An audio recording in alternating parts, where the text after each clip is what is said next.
L'homme a beaucoup évolué, et aujourd'hui il se croit supérieur, il se sent invincible. Il est vrai qu'aujourd'hui on aperçoit un fauve, on sort le fusil on gagne.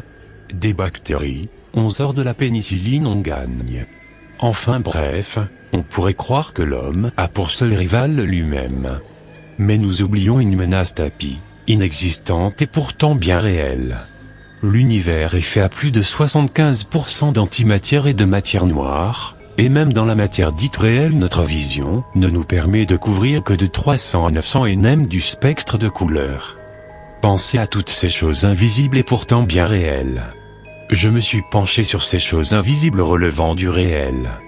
Cet univers, j'ai passé ma vie à essayer de le voir. Pour cela j'ai créé une machine, un casque. N'étant pas financé pour mon projet, j'ai dû faire des plans pour un appareil opérationnel mais à faible coût. Mon plan a abouti à cet appareil qui, selon mes calculs, devrait fonctionner et ainsi me permettre d'observer l'antimatière comme la matière réelle. Après l'avoir essayé chez moi, sans succès, je me suis dit que ce monde, comme le nôtre, a des lieux qui lui sont propres et où les êtres dans ce domaine de l'univers prolifèrent. Je m'en suis donc allé avec mon appareil dans un vieux lycée. Avant de mettre ma machine en marche, j'ai vérifié que le lycée, qui d'ailleurs était un vieux trou à rats, était vide. J'ai crié « Oh !» ayant pour seule réponse mon écho. J'ai donc posé ma machine sur ma tête et après 5 minutes de noir, la lumière est revenue et ce que j'ai vu m'a époustouflé. Il y avait ici des gens qui buvaient une boisson en bavardant. J'ai enlevé et remis mon appareil, et aucune erreur possible, un univers parallèle existe, et celui-ci se superpose au nôtre. J'ai remarqué que ces êtres qui nous ressemblent ne semblaient pas me voir, ni remarquer ma présence. Étant donné les circonstances, j'ai décidé de visiter le bâtiment et remarqué que celui-ci était luxueux et que l'architecture n'était pas la même que celle du vieux lycée décrépit dans lequel j'étais rentré à l'origine. De ce fait, j'ai constaté que, là où je rencontrais du vide, eux voyaient un mur. Cela m'a fait conclure que de le voir ne me fait pas appartenir à cet univers. Au fil de ma visite, j'ai croisé une porte qui me semblait être en fer, et en essayant de la traverser je me suis heurté à un mur de mon monde. Le lendemain, je suis revenu équipé d'une hache et ai détruit le vieux mur de bois. Un instant après le dernier coup, j'ai ressenti un souffle glacial, et la peur au ventre. J'ai remis mon appareil en marche et ai traversé la porte.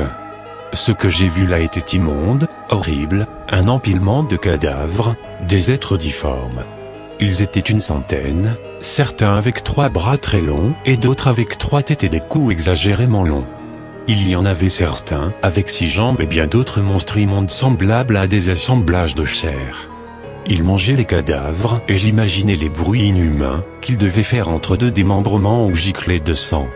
Au bout de 5 secondes je pensais que j'aurais envie de vomir, mais sans les bruits et odeurs, cela m'était impossible.